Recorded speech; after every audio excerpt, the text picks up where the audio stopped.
Hello, I wanted to read with you one of my favorite poems. It's called The Fish by Elizabeth Bishop, and I want to share with you my interpretation. So, anyway, I've made some notes here in the margin, as you can see in the pop ups. So, let's give this a try. So, I'm going to read this first, okay, and then I'll go over my notes. Okay, so it says, I caught a tremendous fish and held him beside the boat, half out of water with my hook fast in a corner of his mouth. He didn't fight. He hadn't fought at all. He hung a grunting weight and battered and venerable and homely. And here and there his brown skin hung in strips like ancient wallpaper. And its pattern of darker brown was like wallpaper, shapes like full-blown roses, stained and lost through age. He was speckled with barnacles, fine rosettes of lime, and infested with tiny white sea lice. And underneath, two or three rags of weed hung down.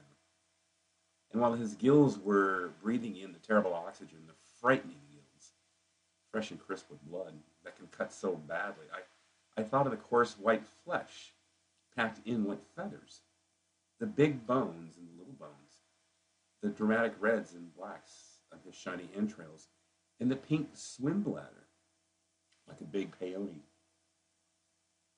I looked into his eyes, which were far larger than mine, but shallower and yellowed.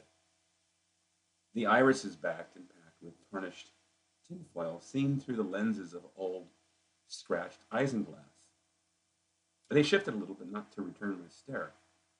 It was more like the tipping of an object toward light. I admired his sullen face, the mechanism of his jaw.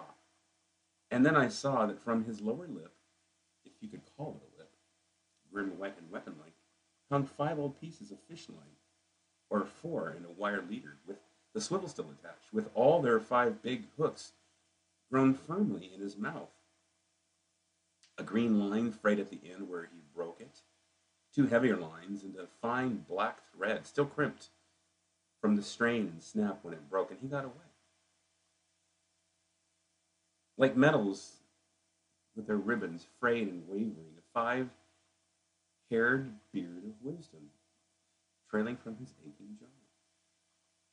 I stared and stared, and victory filled up the little rented boat. From the pool of bilge where oil had spread a rainbow around the rusted engine, to the bailer rusted orange, the sun-cracked thwarts, the oarlocks on their strings, the gunnels, until everything was rainbow, rainbow, rainbow.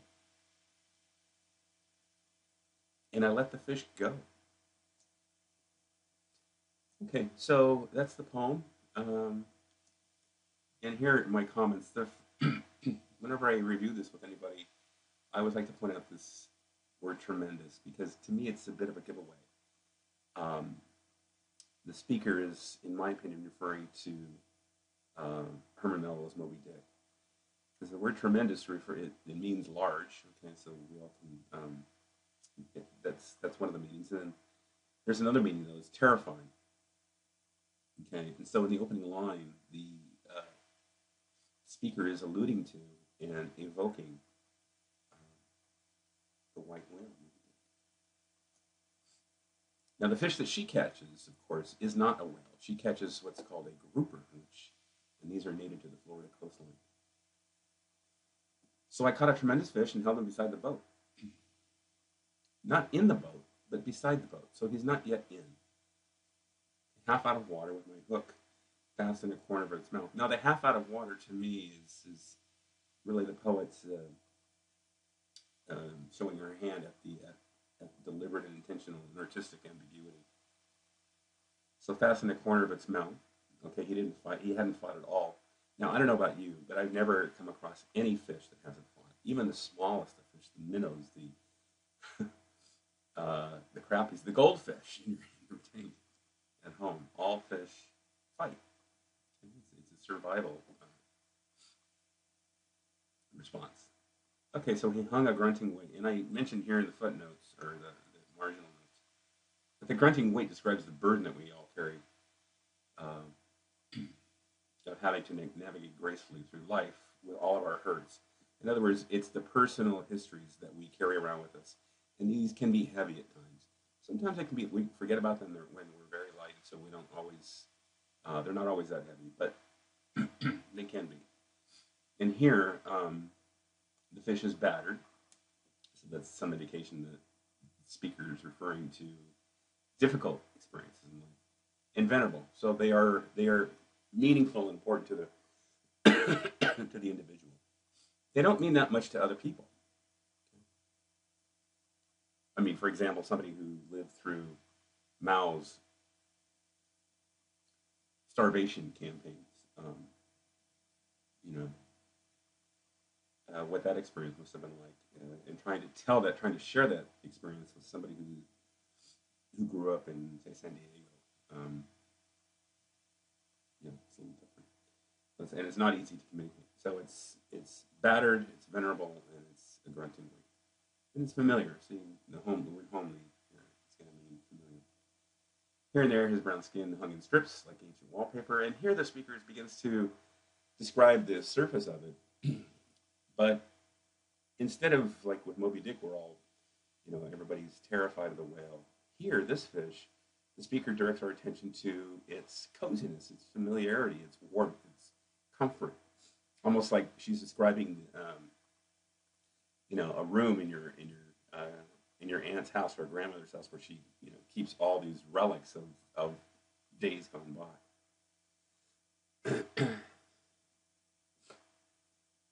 So it's kind of a nice little gesture.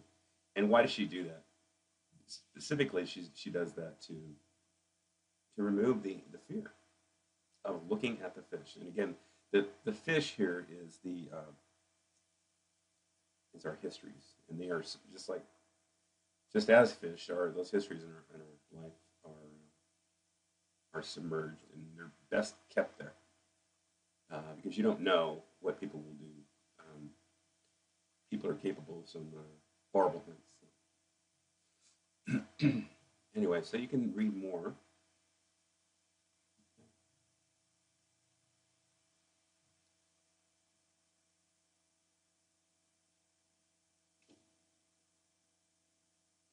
I like this line here. I admired his sullen face and the mechanism of his jaw. So the speaker admires the fish's defiance in the pursuit of surviving. And that is admirable.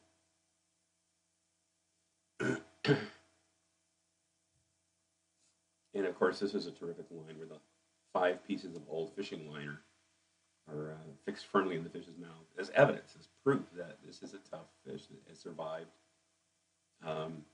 being duped or being lured by false, promises. And we've all been disappointed. And the question is that, are we going to survive? This fish has. This is one of the reasons why the speaker pays tribute to the fish for its survival. Yeah. And here the speaker says, I stared and stared, and victory filled up the boat. Why victory? Why does victory fill up the boat? I mean, where's the fanfare? Where are the ribbons? Well, the ribbons are the fishing lines. So instead of looking at the fishing line as something as an awful experience, what happens? The speaker celebrates it and says, you don't need to look at your past as such a miserable thing, but celebrate what you've accomplished. And one of the things, if you're still alive, it's a victory to having survived. So, okay.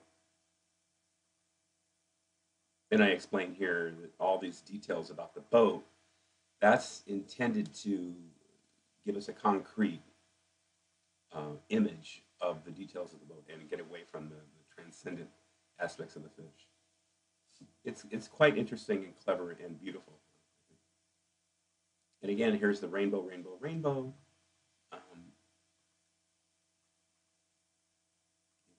She let the fish go. Why let the fish go?